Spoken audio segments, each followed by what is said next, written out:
नमस्कार जी, आपका हमारे चैनल पर स्वागत है। हम अपने यूट्यूबर के व्यूअर को सभी को बताना चाह रहे हैं कि आज हमारे सामने जो दो व्यक्ति तो बैठे हैं, वो भारत की जनवादी नौजवान सभा के नेता हैं और इन लोगों का 22-23 मार्च का राज्य स्तरीय सम्मेलन हिसार में ये करने जा रहे हैं। वो किन बातों को लेकर ये सम्मेलन कर रहे हैं, क्या इनकी मांग मुद्दे होंगे और किस तरीके से ये युवाओं से संबंधित जो इनके मांग मुद्दे हैं वो आज के टाइम में कितने वो सार्थक हैं या नहीं है, और युवा इनकी तरफ जुड़ रहा है या नहीं जुड़ रहा है, तो वो तमाम पहलुओं पर हम बातचीत करते हुए आज इनको हमारे इस चैनल पर आमंत्रित किया है। तो सबसे पहले मैं इन दोनों नेताओं का एक बार पुनः फिर धन्यवाद करता हूं कि हमारे चैनल पर आए। और इनसे बातचीत शुरू करते हुए मैं कहना चाहता हूं कि जितेंद्र बुरा जो जनवादी नौजवान सभा के हिसार जिले के सेक्रेटरी हैं और वो विस्तार से इसके ऊपर बातचीत करेंगे और राज्य के भी नेता हैं। जितेंद्र जी, आपका ये क्या कार्यक्रम है 22-23 तारीख का? नमस्कार साथी, आपके सभी दर्शकों को मेरा नमस्कार। 22 और 23 मार्च को शहीद आजम भगत सिंह, राजगुरु और सुखदेव के शहादत दिवस पर शहीदी दिवस को मनाते हुए हम राज्य सम्मेलन कर रहे हैं। और राज्य सम्मेलन हर 3 वर्ष में होता है और इसमें पूरे स्टेट भर से, हर जिले से डेलीगेट्स शामिल होंगे। और उससे पहले 22 मार्च को एक खुला अधिवेशन होगा। खुला अधिवेशन हमारे मांग मुद्दों को लेकर होगा, जिसमें हम चर्चा करेंगे। सबसे पहले तो देश प्रदेश में जो आज नौकरी की, जो बेरोजगारी की जो दर बढ़ी है और नौकरियां नहीं है, और वो युवा नशे की ओर जो जा रहा है, उसको कैसे रोकें, कैसे लामबंद करें और कैसे उसको आंदोलन में उतारा जाए।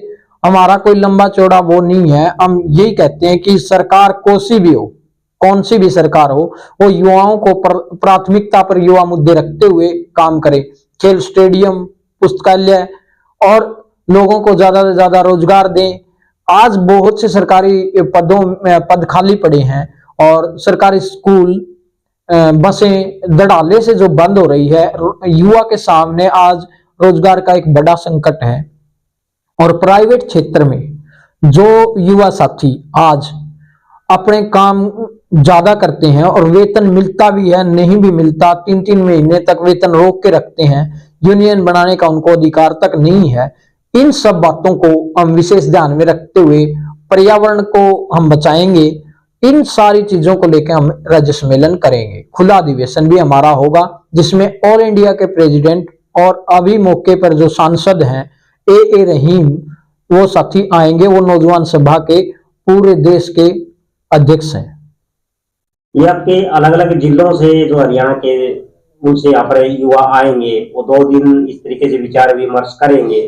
तो इस सम्मेलन की जो मुख्य, आपको क्या ऐसी बातें लग रही है जिस पे ज्यादा चर्चा करनी जरूरी है? जरूरी ये है, देखिए, आपने सम्मेलन देखे और हरियाणा भर में सम्मेलन होते हैं, किसी का जात के नाम पे, किसी का धर्म के नाम पे। हमारा जो सम्मेलन है वो एक युवाओं का, प्योर यूथ का सम्मेलन है। और वो सभी जाति, सभी धर्मों के लोगों का आदर करते हुए जो आज यूथ की जो मुख्य मांगे हैं, मुख्य मुद्दे हैं, उनसे बात करेंगे। जैसे रोजगार की, देश की स्थिति की, प्रदेश की स्थिति की, आज यूथ की क्या स्थिति है, उन सभी पर चर्चा करते हुए एक बिल्कुल हर बारीक से बारीक मुद्दे को उठाते हुए डेलीगेट उसमें शामिल होंगे। बहस होगी, बहस में खुली चर्चा करने को मिलेगी, अपनी बातचीत रख सकते हैं। उसी के दौरान जो काम निकलेंगे उस पर आगे आंदोलन चलेंगे। ये कोई संगठन कोई आज का नहीं है, बहुत पुराना 1925 में भगत सिंह के साथियों ने जो बनाया था, उस समय का संगठन है। और 1980 में 1-2-3 नवंबर को इसको दोबारा से शिव वर्मा और किशोरीलाल शर्मा, जो भगत सिंह के साथी थे जिन्हें काले पानी की सजा हुई थी, उन द्वारा बनाया हुआ संगठन है। ये देश के सामने युवाओं की जो भी मांग और मुद्दे वो उठाता है। एक तो इसमें सोचने की बात ये है कि वर्तमान में जो सरकार है और उससे उनकी कुछ ब्रांचें हैं हरियाणा के अंदर, वो भी भगत सिंह को उठा के अपने आंदोलन, मतलब अपने कार्यक्रम करती हैं। और आप कह रहे हो कि हम भगत सिंह के विचारों को लेकर आगे बढ़ रहे हैं, तो ये जो युवा है ये कैसे कंपेयर कर पाएगा कि आप असली उसके काम करने वाले साथी हैं? गजब की बात आपने पूछी है। हम डॉक्टर भीमराव अंबेडकर और भगत सिंह के विचारों पर चलने वाले लोग हैं। हम ये नहीं कहते कि उसकी पूजा करें या उसके फोटो को लगाएं, हम ये कहते कि उसके विचार को आगे बढ़ाएं। उनका विचार क्या था? समानता उनका विचार था, एकता उनका विचार था, वो किसी जाति या धर्म के लफड़े में नहीं पड़ना चाहते थे, वो साम्राज्यवाद से छुटकारा पाना चाहते थे, लोकतंत्र का बराबर से स्थापित हो, और समाजवाद की वो लोग बात करते थे। तो उन विचारों पे जो भी साथी चलेगा वो असली नौजवान सभा और भगत सिंह का वारिस है।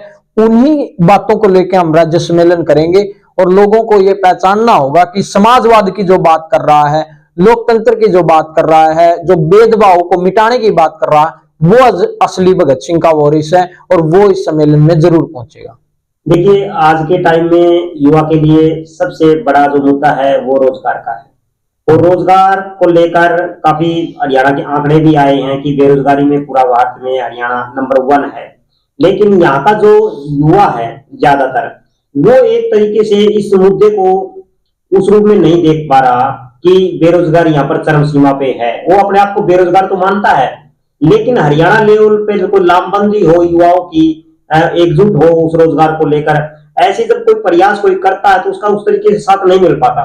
तो ये बड़ी समस्या है। आप जैसे संगठनों को चलाते समय एक संकट आ रहा, उन जैसे लोगों को आप कैसे लामबंद करेंगे और अपने इस काफिले में जोड़ पाएंगे? देखिए, अब भी हमने बहुत से गांवों में मीटिंग की है। आदमपुर से में जोड़ा है, हिसार में जोड़ा, फतेहाबाद में जोड़ा है, जींद में जोड़ा, मतलब हर डिस्ट्रिक्ट पर हमने जो जहां जहां अभियान चलाया है। ऐसी बात नहीं है कि यूथ में प्रॉब्लम है और वो उनको बखूबी समझता है, बस जरूरत है उनको दिशा निर्देश सही मिलने की।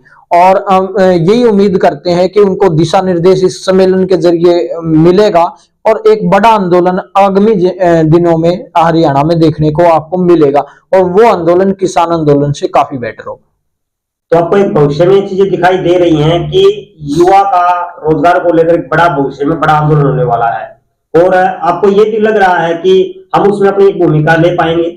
बिल्कुल, रोजमर्रा की आज यूथ के सामने संकट है। नौकरियां जो सबसे ज्यादा पेपर लीक, भर्ती कैंसिल, और जो नौकरियां वो भी आजकल सेफ नहीं है, वो वापसी उन नौकरियों को हटा दिया जा रहा है। मतलब एक ये मान सकते हैं कि सरकार जो है वो जुमलेबाज है, और सरकार जो जुमले दे रही है उसी के सामने युवा कैसे उस समस्या का फेस कर सकता है। इन्हीं बातों को लेकर सम्मेलन होगा। लोग हम विश्वास करते हैं, लोग बहुत ज्यादा संख्या में लोग आएंगे। खुले अधिवेशन में 800 से 1000 की हाजिरी रहेगी, और डेलीगेट्स हमारे जो तय हैं 150 से 200 वो आएंगे, और अच्छा सम्मेलन होगा ये।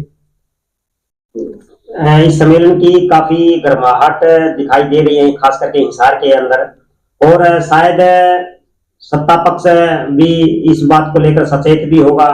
वो अपनी तरफ से भी प्रयास करेगा कि वो इस तरीके से कोई सफल ना हो आप लोगों का ये कार्यक्रम।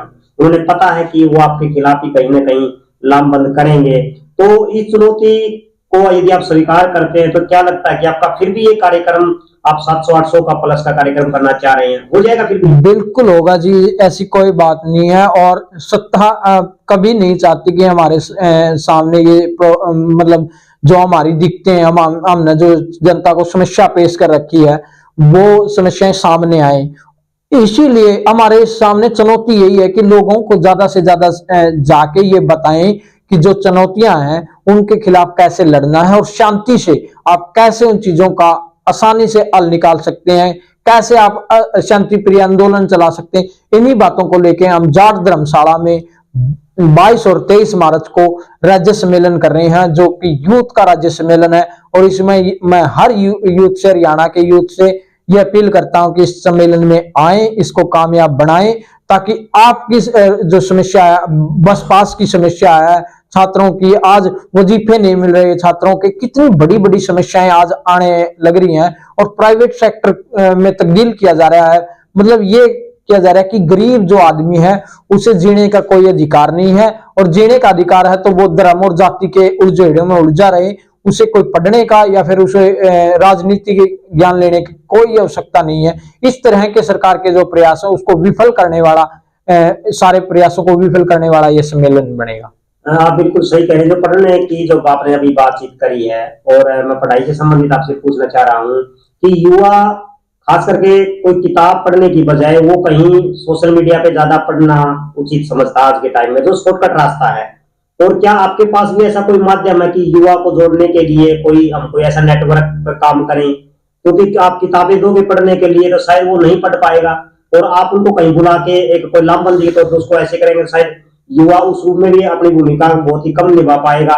तो एक उसका जो पढ़ने पढ़ाने की का जो काम है, आप भगत सिंह को पढ़ाना चाहते हो उन लोगों के बीच में, तो इसका आपके पास कोई काम किस तरीके का होगा?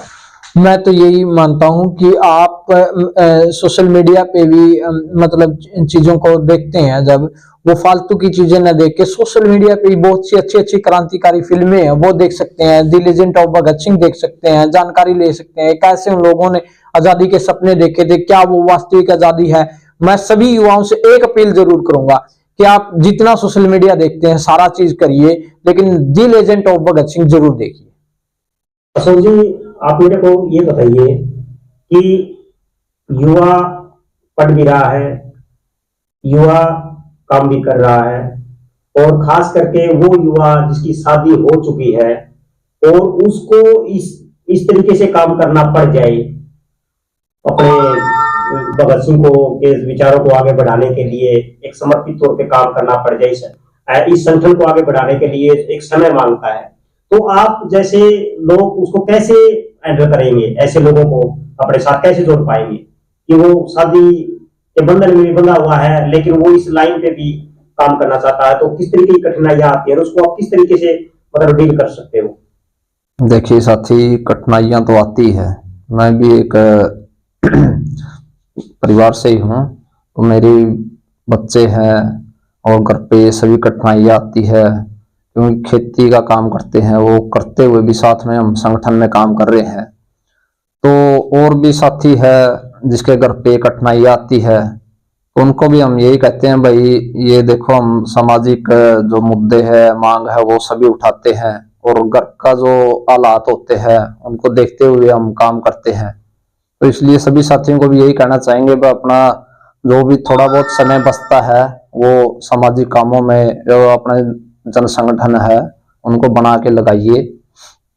ज्यादातर समाज में एक तरीके का नेचर बना हुआ है कि भगत सिंह पैदा तो हो लेकिन पड़ोसी के घर पे हो, तो ये एक धारणा है। इस धारणा में भगत सिंह के बनना बड़ा मुश्किल काम है, तो आप कैसी चीज बाधा को पार कर पाओगे? देखिए, बाधाएं तो आती रहती है, और भगत सिंह तो वही बात है, भगत सिंह तो एक ही था, तो भगत सिंह तो ऐसे अभी पैदा नहीं होते हैं। लेकिन जो क्रांति है भगत सिंह जो अपनी छोड़ के गए थे, उसको तो हमें आगे बढ़ाना ही पड़ेगा। तो लोग मानते नहीं इन बातों को। अब अगर हर कोई भगत सिंह पैदा नहीं होता है, लेकिन मैं ये कहना चाहूंगा, वह भगत सिंह तो पैदा नहीं होते, लेकिन उनके जो छोटे छोटे अपने कदमों पे है चल के हम कुछ ना कुछ तो क्रांति कर ही सकते हैं। तो सम्मेलन की क्या तैयारियां चली हुई हैं? सम्मेलन की हमने बहुत तैयारियां कर रखी है। 1 महीने से हमारा जो चंदा अभियान है, जो सम्मेलन को लेकर हमने करना है, हमारे कम से कम ओपन सेशन होगा उसके में 500-700 लोग आएंगे, और हमारा 90 से 120 के बीच में डेलीगेशन भी होगा। तो उसके लिए हमने हिसार में जाट धर्मशाला बुक कर रखी है, तो उसके अंदर ही हमारा 22-23 मार्च को सम्मेलन होगा। और हमारा जो प्रचार अभियान है वो भी 20-25 दिन से हमने पूरी तैयारी के साथ चला रखा है, और सभी साथी जो अपने हिसार की यूनिटें हैं हमारी 15 से 20 के बीच में, सभी साथियों ने तन मन धन से अपना काम कुम छोड़ के बीच में वह काम कुम आता है वो भी कर लेते हैं। लेकिन जब भी कोई फ्री टाइम होता है उसमें हमने पूरी मेहनत और लगन के साथ पोस्टर अभियान, पर्चे वगैरह, चंदा चंदा जो कुछ भी है, हमने पूरी मेहनत और लगन के साथ कर रखा है। और हमने कल 18 तारीख को स्वागत समिति जो हमने बना रखी है उसकी भी हमारी कल मीटिंग है जवाहर नगर में। तो उसको लेकर भी जो भी हमारा जो मैस के साथी है उनकी ड्यूटी लगेगी, जो डेकोरेशन वगैरह है उसकी भी, जो भी हमारी जिम्मेवारियां लगेगी, जितने भी हमारे वॉलेंटियर वगैरह साथी हो गए, कल हम सभी पे उस पर चर्चा करके ने सभी को काम का बंटवारा कर देंगे, वह तेरे को ये करना है, उसको ये करना है। तो हमारी कल मीटिंग है जवाहर नगर में। युवाओं को क्या संदेश देना चाह रहे हैं? युवाओं को तो यही संदेश देना चाह रहे हैं, वह हमारे जन संगठन से जुड़ो, और जो हम सामाजिक काम कर रहे हैं देश और प्रदेश के लिए, तो उसमें आगे बढ़ चढ़कर भाग लेना चाहिए। और 22-23 मार्च को जो हम सम्मेलन करने जा रहे हैं उसके अंदर ज्यादा से ज्यादा बढ़ चढ़कर भाग ले, और हमारा जो भी कार्यशाली होगी उसको देखकर आपको पता लग ही जाएगा वे क्या काम करते हैं क्या नहीं। मैं अशोक कुमार हूँ जी, डिस्ट्रिक्ट कोषाध्यक्ष। दोनों साथियों का हमारे चैनल पर स्वागत समय देने के लिए। पहले ही अपना संदेश देना चाहते हैं, हमारा कार्यक्रम सफल हो इसी उम्मीद के साथ, और आप हमारे चैनल पर आपका बहुत बहुत धन्यवाद।